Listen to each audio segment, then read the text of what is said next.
Rice কুকারে ভাত রান্না করার সময় এই একটা কাজ করলেই ভাতের মার ঢাকনার উপরে উঠে আসবে না। ভাত রান্না তো অনেকেই পারেন, এখন রাইস কুকার অনেকেই ব্যবহার করেন। তো সঠিক নিয়মটা না জানার কারণে অনেক রকমের সমস্যা হয়ে থাকে। আজকের ভিডিও দেখার পর এই সমস্যাটা আর হবে না। বিসমিল্লাহির রহমানির রহিম। আসসালামু আলাইকুম। আশা করি যে যেখানে আছেন আল্লাহ তাআলার অশেষ রহমতে অনেক অনেক ভালো আছেন। আজকে শেয়ার করব রাইস কুকারে একদম সঠিক নিয়মে ভাত রান্না করার পদ্ধতি। তো এই যে সমস্যাটা সবাই বেশিরভাগ মানুষই ভুগে থাকেন, রাইস কুকারে ভাত রান্না করার সময় ভাতের মারটা ঢাকনার উপরে উঠে আসে। তো আজকের পদ্ধতিটা ফলো করে ভাত রান্না করবেন। প্রথমে আমাদের লাগছে চাল। এখানে আমি চাল নিয়ে নিচ্ছি একটা কাপ দিয়ে মেপে, অবশ্যই নির্দিষ্ট একটা কাপ দিয়ে মেপে চালটা নিতে হবে। আমি এখানে 3 কাপ মিনিকেট চাল ব্যবহার করেছি। আপনি যে চালের ভাত খান সেটাই ব্যবহার করতে পারেন। এরপর চালগুলোকে পর্যাপ্ত পানি দিয়ে ভালো করে ধুয়ে নিয়েছি। এই যে এইখানে একটা ভুল অনেকেই করে থাকেন। এই যে এখানে আমি চাল ধুয়ে নিয়েছি, চাল ধোয়া কিন্তু অনেকটা পানি চালের মধ্যে রয়ে গেছে। তখন যেটা করবেন, হাত দিয়ে চালগুলোকে নিয়ে এইভাবে করে রাইস কুকারের যে পটটা থাকে সেটার মধ্যে নিয়ে নেবেন। এতে করে পানির পরিমাণটা বেশি হয়ে যাবে না। চালগুলো দিয়ে দেওয়ার পর এখন আমি পানি দিয়ে দিচ্ছি। যে কাপটা দিয়ে চাল মেপেছিলাম সেই কাপটা দিয়ে পানি দিয়ে দিব। এইখানে আমি 3 কাপ চাল ব্যবহার করেছিলাম। 3 কাপ চালের জন্য আমি 6 কাপ পানি দিয়ে দিচ্ছি। এটা হচ্ছে ঝরঝরে ভাত রান্না করার সঠিক মেজারমেন্ট। যারা একটু নরম ভাত খেতে পছন্দ করেন, মানে আমার হাজব্যান্ড খুব বেশি শক্ত ভাত খেতে পারে না ঝরঝরা, সেজন্য আমি হাফ কাপ পানি বেশি দিয়েছি এখানে। এরপর হচ্ছে অনেকেই এইভাবে করে ঢাকনা দিয়ে রাইস কুকারে বসিয়ে দেন। এটা করলে যেটা হবে, ভাতটা যখন বলক চলে আসবে তখন ভাতের মারটা ঢাকনার উপরে উঠে আসবে। তো একটা পদ্ধতি এখানে ফলো করলে এই ভাতের মার আর ঢাকনার উপরে উঠে আসবে না। সেটা হচ্ছে এই যে 1 চামচ রান্নার তেল। আমরা যে রান্না করি সয়াবিন তেল, সেই তেলটা আমি এখানে দিয়েছি। 1 চা চামচ পরিমাণে দিয়ে দিলাম। এতে করে কিন্তু ভাতটা বলক আসার পর ঢাকনার উপরে উঠে আসবে না। এরপর হাঁড়ির যে নিচে তলাটা সেটাকে ভালো করে মুছে তারপরে আমি রাইস কুকারে বসিয়ে দিলাম। রাইস কুকারের হাঁড়ির তলায় যেন পানি না থাকে সেটা খেয়াল রাখতে হবে। এখন ঢাকনা দিয়ে আমি কারেন্টে লাগিয়ে দিয়েছি। রাইস কুকারটা যখন কারেন্টে দিয়ে দিয়েছি, এরকম ইয়েলো যে লাইটটা সেটা জ্বলে গেছে। এরপর আমি সুইচটা অন করে দিলাম, রেড লাইটটা জ্বলে গেল। মানে আমাদের কুকিং প্রসেস শুরু হয়ে গেছে। এখন আর কিছুই করার নেই। এখন শুধু অপেক্ষা করব ভাতটা বলক আসার পর্যন্ত। এখন আমি প্রমাণ সহ আপনাদের দেখিয়ে দিচ্ছি ভাতটা কিন্তু বলক চলে এসেছে। তো এই মাত্রই কিন্তু ভাতটা বলক এসেছে। আমি অনেকক্ষণ সময় ধরে ক্যামেরাটা ধরে রাখবো যে ভাতের মারটা উপরে উঠে আসে কিনা। এখন পর্যন্ত কিন্তু ভাতের মার একটুও উপরে আসেনি বা ঢাকনার মধ্যেও কিন্তু ছোঁয়নি। তো এই পদ্ধতিতে যদি আপনি রান্না করেন, ভাতের মার যে উঠে আসে সেটার সমস্যায় আর ভুগতে হবে না। তো আমি সবসময় রান্না করি এভাবে, তাই আপনাদের সাথে শেয়ার করছি। এই সমস্যাটা মানে অনেকটা জটিল। যখন মনে থাকে না এই তেলটা ব্যবহার করার, তখন হচ্ছে কি ভাতের মারটা উপরে চলে আসে। আর যখন আমি এভাবে তেল দিয়ে রান্না করি তখন কিন্তু একটু মারও ঢাকনার উপরে আসে না। তো আমি ভালো করে আপনাদের দেখাচ্ছি, এই যে ভাতের মারটা একটুও ঢাকনার উপরে আসবে না। তো অনেকেই করেন কি, ভাতের মার উপরে চলে আসে, ঢাকনার উপরে চলে আসে, সেই জন্য হয় কি ঢাকনাটা একটু কাত করে রাখেন। তো এইভাবে রান্না করে দেখবেন ঢাকনা আর কাত করে রাখতে হবে না। অথবা এখানে একটা খুন্তি দিয়ে রাখেন অনেকেই, ভাতের মার যেন উপরে না বের হয়, ছিটকে ছিটকে পড়ে, সেটা অনেকটা বিরক্তিকর। তো এইভাবে রান্না করলে একবারের জন্য কিন্তু আমি ঢাকনাটা খুলবো না, আর নাড়াচাড়া দেবো না, কিছুই করবো না। অপেক্ষা করব শুধু যতক্ষণ না রাইস কুকারটা নিজে থেকেই অফ হয়ে যাচ্ছে। যখন ভাতটা হয়ে যাবে অটোমেটিক কিন্তু রাইস কুকার বন্ধ হয়ে যায়, রাইস কুকারের সুইচটা বন্ধ হয়ে যায়। তো তখন যখন বন্ধ হয়ে যাবে তারপরে আমি আপনাদেরকে দেখাবো। আর আজকের এই ভিডিওটা যদি একটু হলেও ভালো লেগে থাকে, যদি মনে হয় একটু হলেও উপকারে আসবে, তাহলে লাইক কমেন্ট শেয়ার করতে ভুলে যাবেন না। এইরকমই সহজ রেসিপি পেতে চ্যানেলটিকে সাবস্ক্রাইব করে নিয়মিত পাশে থাকবেন। যারা ফেসবুক পেজ থেকে দেখছেন তারা অবশ্যই পেজটাকে ফলো দিয়ে রাখবেন। তো আমি কিন্তু অনেকক্ষণ সময় ধরে এখানে ক্যামেরাটা ধরে রেখেছিলাম যে ভাতের মার উপরে চলে আসে কিনা। অনেকের হয়তো বিশ্বাস নাও হতে পারে যে এটা হবে কিনা, কাজ হবে কিনা। তো এই সমস্যাটা এখন দেখছি অনেকেই ভুগছেন। তো আজকে আমি দেখালাম। আর এর আগে কিন্তু আমি অনেক ভিডিও শেয়ার করেছি রাইস কুকারে ভাত রান্না করা। আমার এই রাইস কুকারটা প্রায় 5 থেকে 6 বছর আগে আমি নিয়েছি। তো এর আগে আমি 5 বছর আগেও এইভাবেই রেসিপিটা শেয়ার করেছিলাম। তো আজকেও এইভাবেই শেয়ার করেছি, মানে আমি এইভাবেই রান্না করি। তো কাছ থেকে দেখাচ্ছি, দেখতে পাচ্ছেন একটুও কিন্তু ভাতের মার উঠে আসেনি। আর এই যে আমি কিন্তু ঢাকনাটা খুলিনি, একটু ঘুরিয়ে দেখিয়ে দিলাম।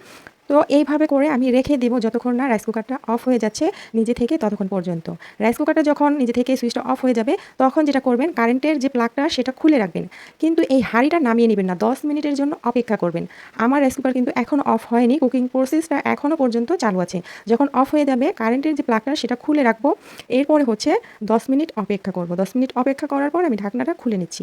ঢাকনা খুলে আপনাদের নেড়ে চেড়ে দেখিয়ে দেবো। আর অবশ্যই আপনারাও যখন রান্না করবেন 10 মিনিট অপেক্ষা করে খুব ভালো করে ভাতগুলোকে নেড়ে দিবেন, এতে করে ভাতগুলো ঝরঝরে থাকবে। যাদের ভাত হাঁড়ির তলায় লেগে যাচ্ছে তারা যেটা করবেন, এইভাবে করে নেড়ে চেড়ে তারপরে এই হাঁড়ি থেকে নামিয়ে অন্য হাঁড়ির মধ্যে রেখে ঢাকনা দিয়ে ঢেকে রাখবেন। লং টাইম এই হাঁড়ির মধ্যে রেখে যদি রাইস কুকারের উপরে রেখে দেন, সেক্ষেত্রে হাঁড়ির তলায় লেগে যেতে পারে এবং পুড়ে যেতে পারে। রাইস কুকারের হাঁড়ির নিচে একটুখানি লেগে যাওয়া এটা কোনো অস্বাভাবিক ব্যাপার না, এটা হচ্ছে সাধারণ একটা ব্যাপার। তবে আপনারা এই টিপসগুলো ফলো করবেন, তাহলে একদম পারফেক্টভাবে ভাত হবে, হাঁড়ির তলায় লেগে যাবে না, ভাতের মার ঢাকনার উপরে উঠে আসবে না। আশা করি আজকের ভিডিও একটু হলেও ভালো লেগেছে। আজকের ভিডিও সম্পর্কে যদি কোনো মতামত থেকে থাকে তাহলে অবশ্যই কমেন্টে জানাতে পারেন। আজকের মতো এখানে রাইস কুকারের রুটি ভাজা সত্যি সত্যি কি সম্ভব? বিশ্বাস হচ্ছে না? দেখুন কিভাবে ফুলকো রুটি হলো। বিসমিল্লাহির রহমানির রহিম। আসসালামু আলাইকুম। আজকে দেখাবো রাইস কুকারে রুটি তৈরি করার পদ্ধতি। এর আগে আমি রাইস কুকারে ভাত রান্না করার ভিডিও দিয়েছিলাম। সেখানে অনেক আপুরাই প্রশ্ন করেছেন যে রাইস কুকারে রুটি ভাজা যায় কিনা, এটাতে কোনো ক্ষতি আছে কিনা। তো আশা করি আজকে ভিডিও দেখার পর এটা ক্লিয়ার হয়ে যাবেন। প্রথমে আটার মধ্যে লবণ দিয়ে দিয়েছি আমি, এরপরে ফুটন্ত গরম পানি দিয়ে মেখে নিচ্ছি। যেভাবে আমরা নর্মালি সকালের নাস্তায় রুটি তৈরি করি, কাইটা তৈরি করি, সেভাবেই আমি কাইটা তৈরি করে নিচ্ছি।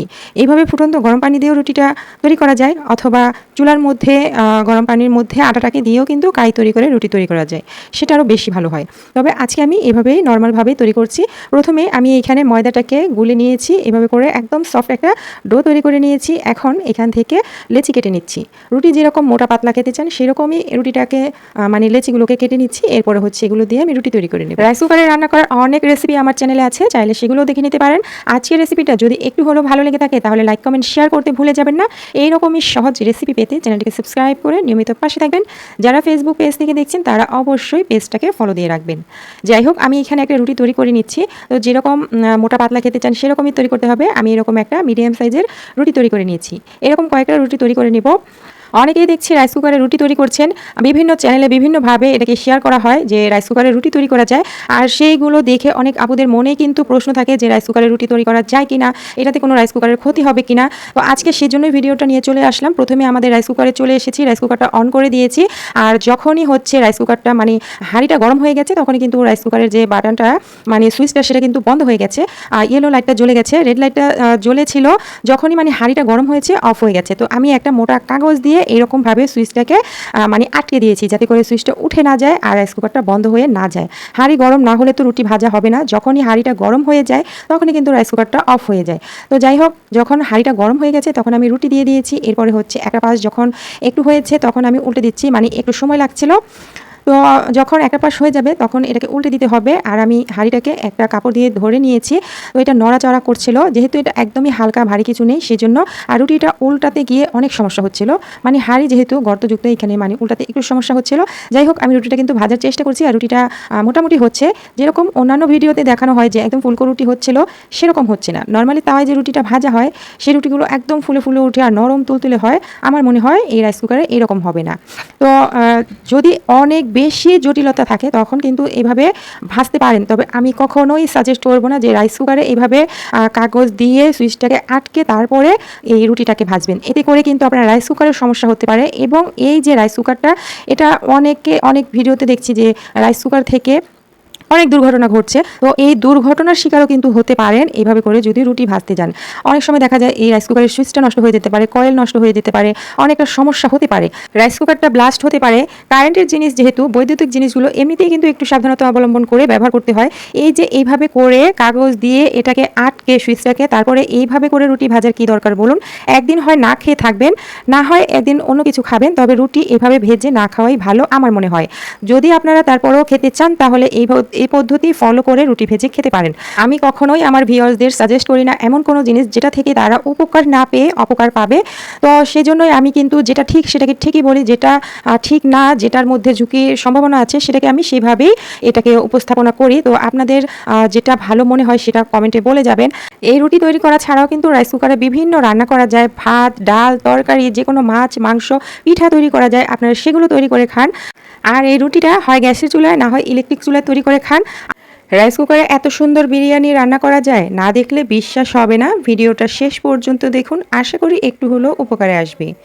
প্রথমে আমাদের লাগছে পোলাওয়ের চাল। এইখানে আমি 1.5 কাপ পরিমাণে পোলাওয়ের চাল নিয়ে নিচ্ছি।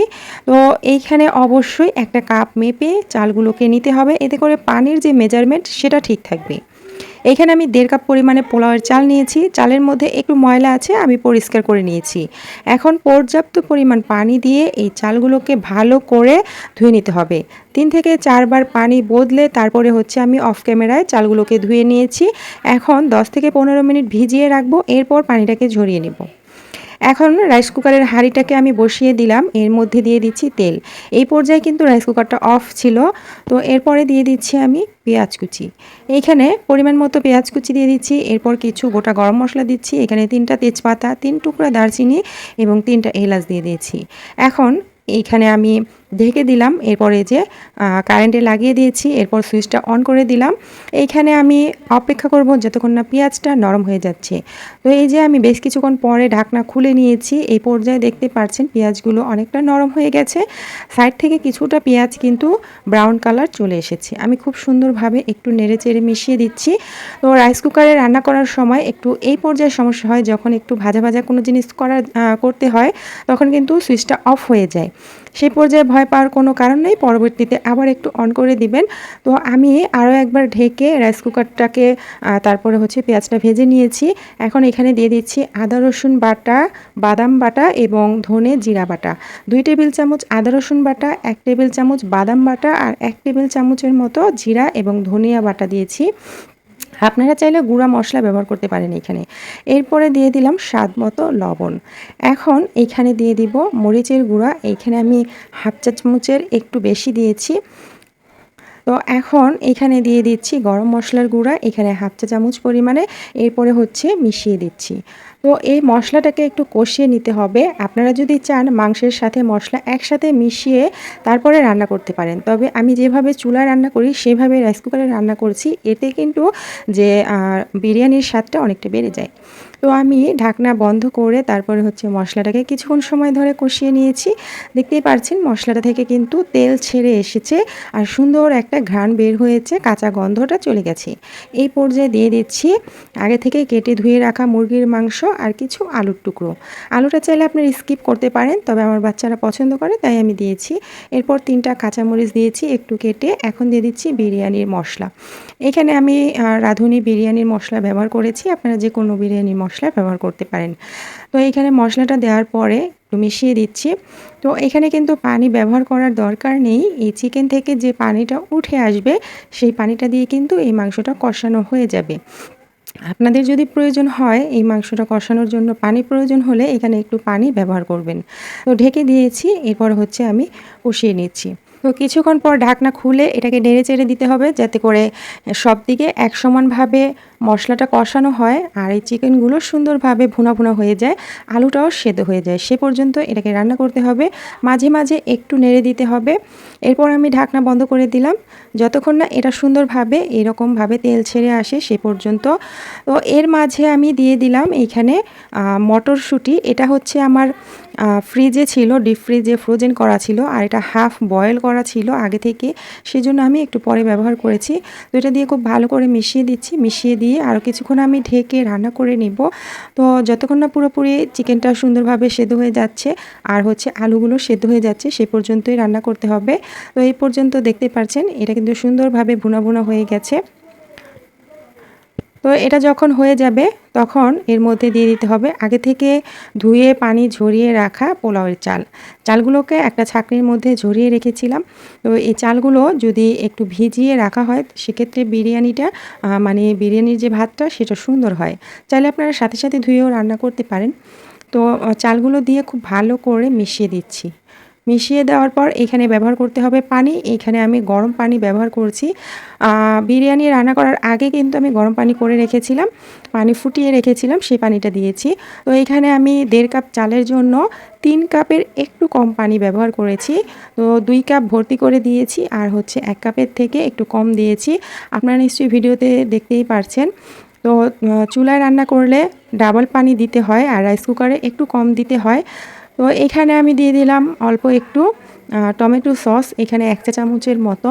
এরপর দিয়ে দিলাম 1 চামচ পরিমাণে গুঁড়া দুধ দিয়ে খুব ভালো করে মিশিয়ে দিতে হবে। তো এই বিরিয়ানি রান্না কিন্তু এই রাইস কুকারে অনেক বেশি সহজ হয়ে যায়। এটা পুড়ে যাওয়ার কোনো ভয় থাকে না। সময় মতো এটা কিন্তু রাইস কুকারটা নিজে থেকেই অফ হয়ে যায়, দাঁড়িয়ে থাকতে হয় না। যাই হোক, যখন এরকম একটু বলক চলে এসেছে তখন আমি খুব সুন্দরভাবে এটাকে আবার একটু মিশিয়ে দিচ্ছি। এই পর্যায়ে লবণ টেস্ট করতে হবে, লবণ ঝাল সব কিছুই টেস্ট করতে হবে। পরবর্তীতে কিন্তু লবণ দিলে লবণটা মিশতে চাইবে না, এই পর্যায়ে লবণটাকে চেক করে নিতে হবে। আমি লবণটা টেস্ট করে নিচ্ছি। এরপরে হচ্ছে কিছুটা লবণ দরকার ছিল সেজন্য দিয়ে দিলাম। এই পর্যায়ে দিয়ে দিচ্ছি হাফ চা চামচ পরিমাণে চিনি। চিনিটা দিলে টেস্টটা ভালো আসে, দিয়ে খুব ভালো করে মিশিয়ে দিচ্ছি। তো মিশিয়ে দেওয়ার পর এখন আর কোনো কাজ নেই, এটাকে আমরা ঢেকে রান্না করে নেব। যতক্ষণ না রাইস কুকারের যে সুইচটা সেটা নিজে থেকেই বন্ধ হয়ে যাচ্ছে সে পর্যন্ত। তো মাঝখানে 1-2 বার নেড়েচেড়ে দিতে পারেন। তো এখানে আমি কিছুক্ষণ পরে ঢাকনা খুলে এখানে দিয়ে দিচ্ছি 1 চা চামচ পরিমাণে কেওড়া জল। এটা হাতের কাছে থাকলে দিবেন, না থাকলে না দিলেও সমস্যা নেই। এটা দিলে সুন্দর একটা ঘ্রাণ আসে। তো ঢেকে দিলাম, এখন অপেক্ষা করছি যতক্ষণ না রাইস কুকারটা নিজে থেকে বন্ধ হয়ে যাচ্ছে। তো এই পর্যায়ে আমি ঢাকনা খুলে নিয়েছি, রাইস কুকারের সুইচটা কিন্তু অফ হয়ে গেছে। এখন ঢাকনা খুলে আমি সুন্দরভাবে একটু মিশিয়ে দিলাম। এখন ঢাকনা দিয়ে 10 মিনিটের জন্য দমে রেখে দেব। মানে সুইচটা অফ হয়ে যাওয়ার সাথে সাথে নামিয়ে নেবেন না, 10 মিনিটের জন্য রেস্টে রেখে দিলে এটা আরও সুন্দরভাবে হয়ে যায় আর রাইসটা অনেক সুন্দর ঝরঝরে হয়। তো আমি ঢেকে রেখে দিলাম 10 মিনিটের জন্য। 10 মিনিট পর ফিরে এসেছি, এটাকে খুব সুন্দরভাবে মিশিয়ে নামিয়ে নিব। এটা কিন্তু মাশাআল্লাহ অনেক সুন্দর হয়েছে আর এটা খেতেও মজার হয়েছিল। এটা নামিয়ে নেওয়ার পরে কিন্তু আরও অনেকটা ঝরঝরে হয়ে যাবে। একদম সহজ পদ্ধতিতে সহজ কিছু উপকরণ দিয়ে আজকে এই রেসিপিটা শেয়ার করেছি। যারা পাকা রাঁধুনি আছেন তাদের নিশ্চয়ই এই রেসিপিটা খুব একটা কাজে আসবে না, তবে যারা নতুন রাঁধুনি আপুরা আছেন অথবা বেচালার ভাইয়েরা তাদের জন্য এই ভিডিওটা অনেকটা উপকারী হবে। আশা করি আজকের রেসিপি একটু হলেও ভালো লেগেছে। আজকের মতো বিদায় নিয়ে নিচ্ছি। সবাই ভালো থাকবেন, সুস্থ থাকবেন। আল্লাহ হাফেজ।